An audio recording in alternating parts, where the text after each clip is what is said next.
Hi and welcome to Into the Blue Channeling with myself, Sarah Evans, here in not quite so sunny Sheffield, UK, as it's getting darker with the clocks changing. Um, this is the session after the Halloween special, and obviously there's been a lot of information out there about what might be happening after Halloween. So, assuming that all is well and you can access this, if you know, you know, welcome back. And this is the audience Q&A session. I would like to say I've just had the best day speaking with some people who have been listening to Into the Blue podcast. It is absolutely a pleasure to actually speak and engage with my audience here, my small but mighty audience. Obviously, when Laurie and I set out to do this, we felt very strongly that we wanted to channel these messages for the uplift and empowerment of the collective. At the same time, we didn't really know, who would resonate with or how much and things like that. So it's really lovely. I've met somebody recently who found into blue channeling and then proceeded to basically binge watch every episode. You know who you are. And it's just great. I love that it's resonating so much. And if you would like to book a private session, my online bookings calendar is open and available, and I would love to speak with you. If you don't have the funds to do that, then feel free to write a question in the comments for the Pleiadians. Or if you want to do privately, then you can email me or contact me via the website, and all the links are in the show notes. So let's get started.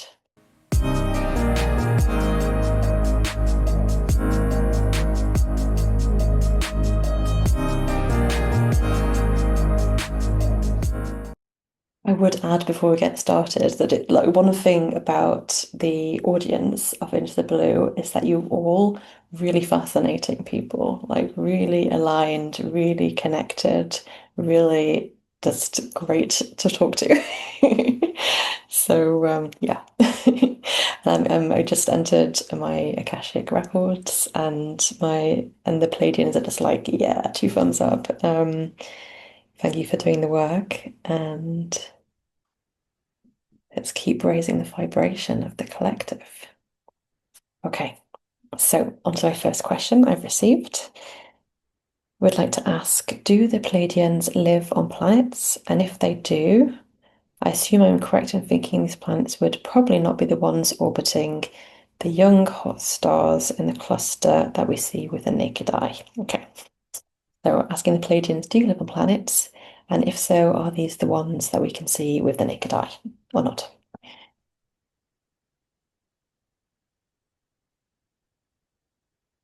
The PD9 say greetings and welcome back.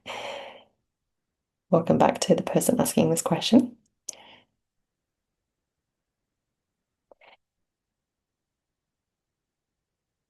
Yes.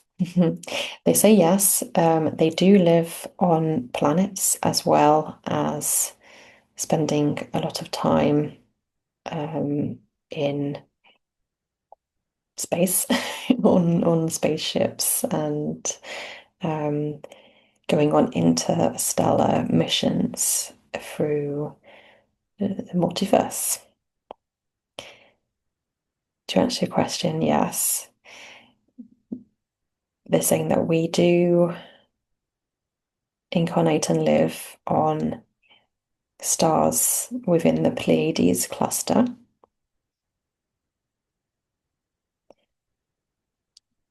There are some that are inhabited that can be seen from Earth easily, and there are many within the star cluster that are inhabited where they are not easily seen from Earth. So both.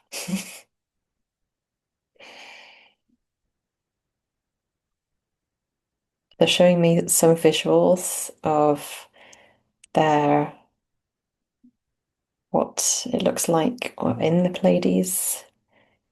I'm seeing both buildings and constructed elements, as well as rich vegetation.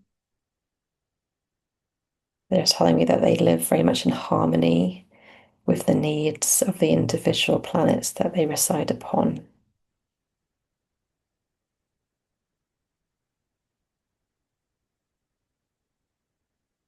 They're also showing me some incredibly tall buildings and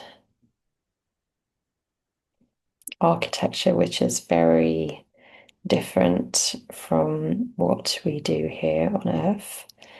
I'm seeing a lot of kind of bow-like structures, structures that are like in an arch.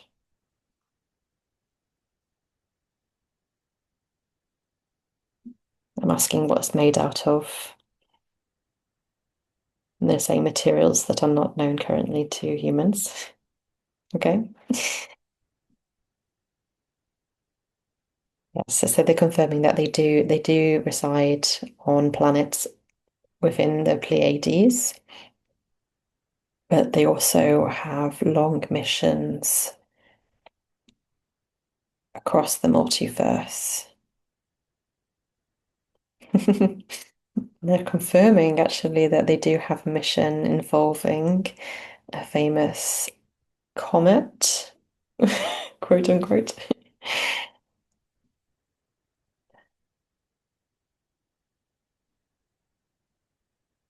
They were a bit cagey before in my last channeling, but they're happy to confirm that this is a Pleiadian ship that has been observed. It's currently making its way around our sun and is providing much light codes and activations towards people on planet Earth, but also they're saying other um, beings alive in our solar system that the humans have not yet discovered. Thank you. Well, that's very interesting, isn't it?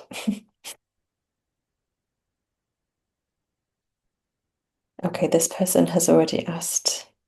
I generally don't accept personal questions because it's hard for it to be resonating for everybody listening. But they've said, do the Pleiadians have any sort of message for me personally? So let's just ask for a general message from the PG9 if they want to say something on a personal level that's relevant to everybody who's listening or viewing this right now.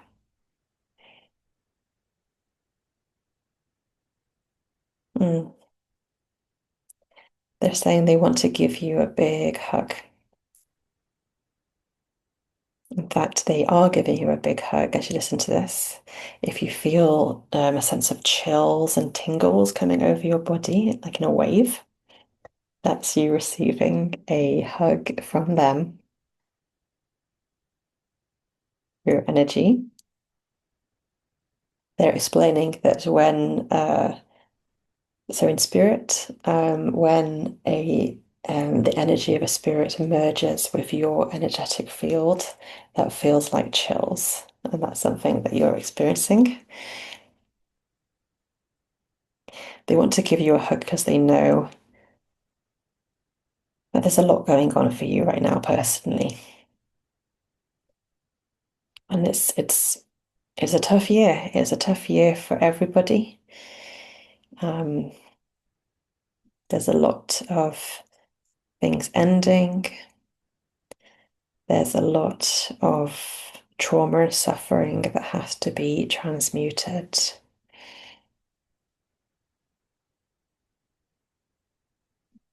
They're saying take a deep breath.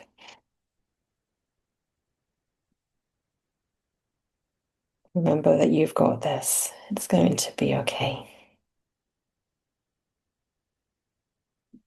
They say it's going to be okay in the end. And if it's not okay, it's not the end. Thank you.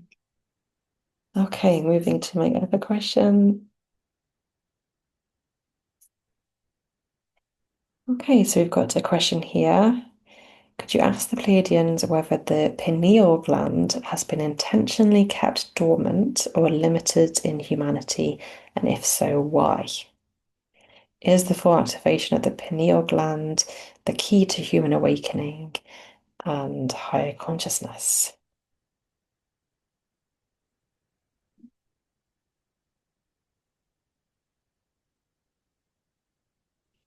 So the answer to the question of it being kept intentionally dormant or limited is yes.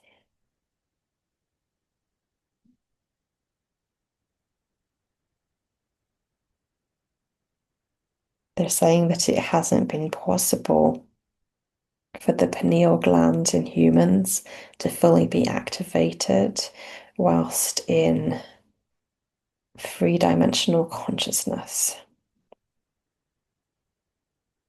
The activation and awakening of the pineal gland, which for anyone that doesn't know, is a gland, is a part of the brain buried deep within the brain and is connected to visuals and intuition. It's commonly known as the third eye. The third eye is the chakra, the pineal gland is the gland that's related to this.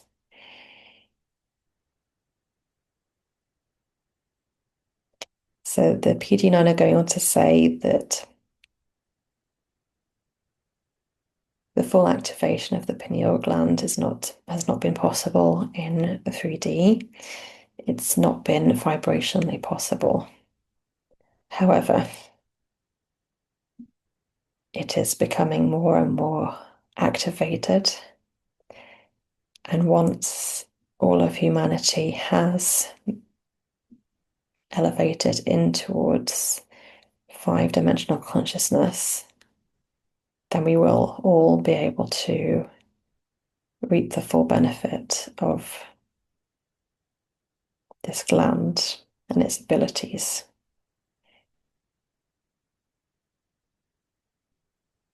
They're showing me how the gland is like a spiral, and it's like using the getting bigger and bigger Fibonacci sequence, the golden ratio. Okay, so that's how this looks like on the interior of the brain. And they're saying it's yet another example. There are many, many examples of this, of how the golden ratio and sacred geometry is present in all of our lives and in all of nature. And actually connecting to this golden ratio is a crucial element of activating and awakening your own pineal gland. And they encourage you to continue the process of doing this.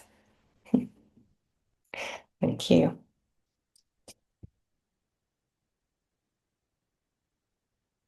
Uh, I think we have time for one more. Okay. I do have a political question here, by the way, and I want to just acknowledge that we do sometimes receive political questions, and I just don't know if it's the best idea to have this channeling become have like political content. This might change, but at the moment I'm just going to shelve that one. Okay. Okay, so someone has asked, on a different note, someone has asked, I keep receiving glitches throughout my day and also see doppelgangers of people I know. Is this something to do with timeline jumps or something else? Okay, let's see what the CG9 say about this. They're like smiling at me like, knowingly. And they're pointing back to the channeling we did on soul time, and pointing out how playful and different the concept of time is becoming for many. Okay, they're saying absolutely. They want you to know that doppelgangers, by which they mean people that look the same or very similar to other people that you know, are actually confirmations. So doppelgangers can be like non-player characters, people that are coming into your field, and it's a way for your spirit team to grab your attention and to remind about the person that the doppelganger is reminding you of. So they want you to take a think back to these doppelganger images that you've seen and what it's connecting you to. And as for glitches, yes, we're experiencing a lot of jumps and shifts between timelines. They're saying just keep grounding, know that this is to be expected, and to just take it with ease. But it's a sign that the matrix is glitching and that things are coming through that were usually hidden. So they're saying, enjoy the ride. Enjoy the ride. All right, thank you. Well, I hope you enjoyed this session. Please do like and subscribe and share with a friend if you found this content to be helpful. Otherwise, I'll see you next time with the next channeling. Oh, and we've also got a special guest, or a very special guest of Mary and Magdalene, who is going to come through for the next channeling session. And I've not recorded it yet, but I'm that confident that she is wanting to come through and have a message for you. Okay, take care. Bye-bye. Thank you for listening to Into the Blue channeling. Please do like and subscribe to receive about our upcoming episodes. See you next time.